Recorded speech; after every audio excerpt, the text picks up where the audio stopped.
Hello, and welcome. Welcome once again to the Secrets of the High Demand Coach. And I have a great show and an absolutely great guest on deck for you here today. It is the one and only Brad Smith, who is a seasoned business growth consultant, renowned CEO, and executive team coach, passionate about igniting organizational transformational change.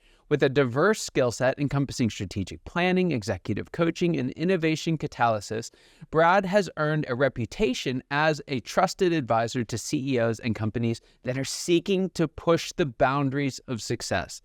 Brad's approach is marked by a commitment to extracting maximum value with minimum effort, resonating with CEOs and companies who share his ambition, curiosity, and courage ethos. Brad continues to shape the future of business growth and executive leadership, one strategic initiative at a time. And he's here with us today. Brad, welcome to the show.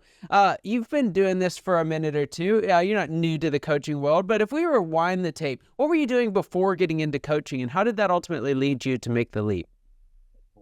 I was an analytical chemist, and it didn't lead me anywhere except that we're analytical chemist and a formulation chemist, right? So that means I took a concept, put it in a beaker, put all the right ingredients in the right conditions, and then worked it, changed one aspect at a time until I got the right result. Coaching is the same thing. So that was the story that started me. But everything is measured. Everything is, awareness is a part of it. And that's part of the adventure. Thank you. Awesome. What would you say then is some of the most important work you do today with your clients? What I offer, the reason I named my company Stellar Insight is because what I sell, essentially, what I offer my clients is insight they can't get to on their own immediately. We all get to it eventually, but why do all the hard learning if you've got someone you can talk through things with, brainstorm with, so that you can go from point A to point Q, if you would, in a shorter period of time. So what I offer my clients is the opportunity to reach the results they want, find and get the insights that they need in order to make the transformations faster. Yeah. You do a lot of work with CEOs. And I noticed as I was researching the episode, many entrepreneurial organizations as well. And one of the things that I see, particularly in that group, is there are kind of founders and there are CEOs. And I'm wondering, do you see a distinction between those two? And does one lend itself to becoming the other? You could be a founder. That means you've got courage or maybe blind optimism. And you've got the drive to accomplish that. So that's the ambition part.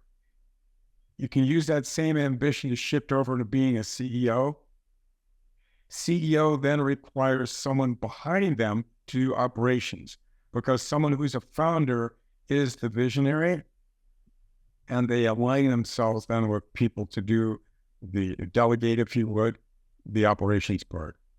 And make the mechanics behind the vision happen. Yeah. And working with CEOs, different CEOs in different industries will have some unique characteristics to what they do. But what, in your opinion or in your experience, should every CEO do? Take time. I think they all need to meditate, because all that is awareness training. You can't drive down the road if you don't have your eyes open. Running a business is the same way. You're driving a company down the road, if you would, month to month, year to year, you have to be aware of the situation and the nuances around, if you would, your peripheral vision.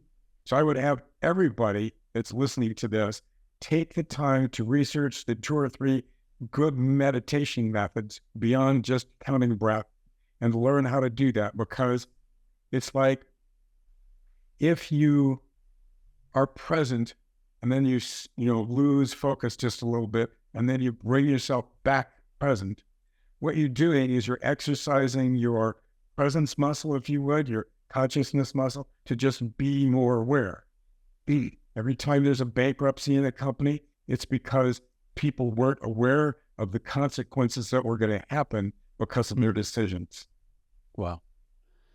Well, one of the things that I saw, again, as I was researching this episode, is a drive to help organizations to double their growth rate and beyond that. What would you say, what would you say are some of the things that are holding CEOs back from achieving those types of results on their own? It's a combination. You can't do a million or a multi-million dollar company on your own. I've a few, right? But you can't do that. So you have to learn how to engage other people's enthusiasm, all right? And being a charismatic leader means if you're aware and you're kind. So my 4 requirements for a client are, they have to be smart. In other words, they have to be able to think through things. They have to be smart, ambitious, curious, which means they're open to other ideas, and kind. Those allow a person to then engage other people and motivate and inspire them. Leadership, I believe, is about inspiring. Yeah. One of the other things that I've come across, especially in situations where organizations are growing very, very fast, is it's wonderful, but it's not comfortable. What would you say is why is it uncomfortable? And is that a sign that we're doing it wrong? No, actually, it's not. It's uncomfortable. I'm going to add 2 things here. You can't grow a company beyond the limitations of the leader. That means the unconscious limitations, the personality limitations, right? And so when you grow a company fast, you can't be comfortable all the time because you're constantly challenging both yourself and the organization and your customers to grow. Growth is about capacity changes and constant research. Small companies can get by with an idea and grow into that. Big companies have to have research on a continual basis, pretty much driven in order to grow. And so that's how you evolve a company. Different sizes have different methods. Yeah. Where do you see that that tipping point exists from being able to just kind of drive toward an idea versus having the data to support your strategy? I'm not quite sure I understand the question. So you talked about small companies can have a vision and just kind of rally behind it, but research is needed for larger organizations. Where's that tipping point? Somewhere in the range between, let's say 500 million a year and $1 billion. Somewhere in that range, it'll pop up. Now you can get to that level, but also it's the number of employees you have and the reach you have into the market. So if you're number one in a sizable market, you've got to do research in order to grow. Yeah. If you're number 4, that's even better. You need more research. One of the things that I know a lot of particularly founders and CEOs face is how fast should we grow, right? How hard should we push? How do you coach CEOs through just how much growth is the right amount of growth for them in their organization? You have limitations of hiring the right people, and you have limitations of your profit. You can't grow a company beyond your profit margin on a continual basis. You can do it for short spurts of time, if you would, with borrowed money, but you can't grow it beyond your profit margin and the people attraction process. Well, and your training process. Yeah. Every time you bring someone in, you got to train them into the culture. You got to train them into that specific job, right? And then draw out of them their best. And that drawing out of them their best is part of the evolutionary process, if you would. Yeah. And what would you say, because again, that's different from small organizations where it's just kind of you and you wrap some folks around you to, like you said, being able to inspire others or capture their enthusiasm.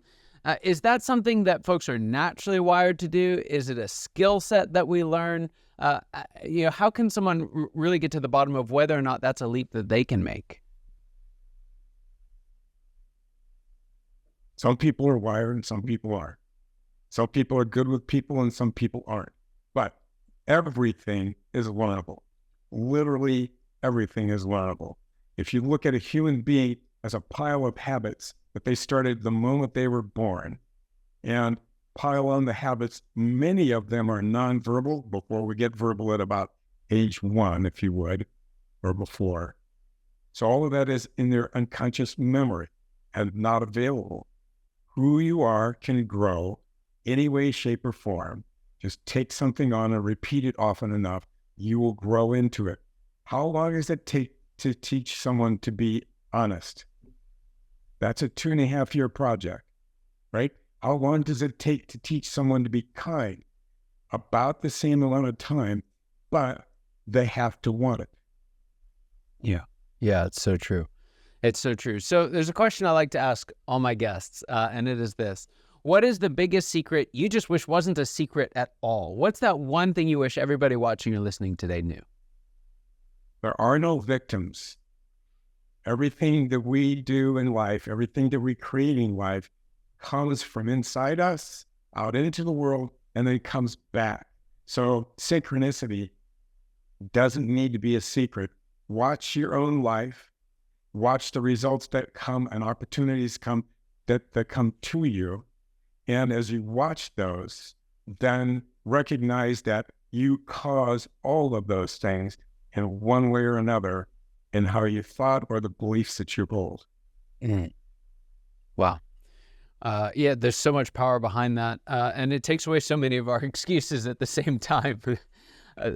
Yeah. So if one more question for you, and then I want to make sure folks know how they can get in touch with you, because I know that this is resonating with folks. But let's say a CEO is sitting there, they're listening today, and they want to take that next step toward being smarter, being more ambitious, being more curious or kind. What would you say is one simple step that they can take starting today? I'm going to be, to get a hold of me, that's a half-hour to an hour conversation. And we have links, I believe, that are going to be available. Read. I might hold up a book. I want everybody to read it. This book right here, I've gotten about halfway through it. It talks about half the stuff that I would have them learn on their own. It's just validating almost everything I've learned in the last decade or two. Wow. Fantastic. So those of you who are listening, it's called CEO Excellence. Couldn't read who it was by. Brad, who's the author? There's 3 authors. I'll put it back up again. There you go. Fantastic. We'll get that in the show notes for everybody, so you can just click on it and get a copy. And Brad, we'll also get the links to your consultation website in the show notes as well.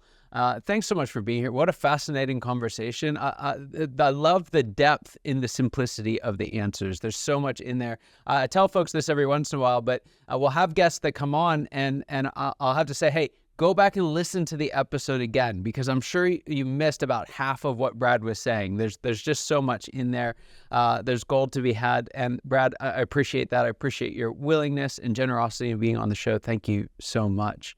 Thank you. And for those of you watching, listening, you know your time and attention mean the world to us. I hope you got as much out of this conversation as I know I did, and I cannot wait to see you next time. Take care.